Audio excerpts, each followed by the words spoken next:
deyək ki, biz həmin o bəzi alimlərin rəylərinə əsaslanaraq ölülərə Quran oxuyub, yəni əslində özümüz üçün Quran oxuyub onun savabın ölülərimizə göndərə bilirik. Yaxşı, lap gözəl. O necə olur? İnsan oturur evində, Quran oxuyur gözəl bir şəkildə, hansı ki özü üçün daima Quran oxuyandır. Və deyir ki, bu Quranı da xətm eləyirəm və yaxud da Bəqərə surəsi, və yaxud da Yasin surəsi, və yaxud da Mülk surəsi, və yaxud da Cümə surəsini oxuyuram, savabını göndərirəm anama, savabını göndərirəm atama. Yaxşı, neynə, belə eləsəniz, biz də ona da deyirik ki, boyun qoyuruq. Yaxşı, eləyin, neynə. Bəzi alimlərdən bunu icazəli görənlər var.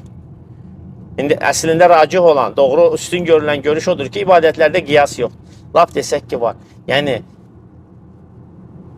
onda belə çıxır ki, sən özün üçün Quran oxumağı bilməlisən və bunu daima özünə oxuyan olmalısan ki, bu şey səndə olmalıdır ki, sən onu kiməsə göndərəsən. Ərəblərdə belə bir misal var. Fəqidu şeyi lə yu'tihi. Bir şeyi itirən onu başqasına verə bilməz. Və ya da bir şeyə sahib olmayan onu başqasına verə bilməz. Yəni, bu sənin özündə yoxdur, necə verəsən başqasına?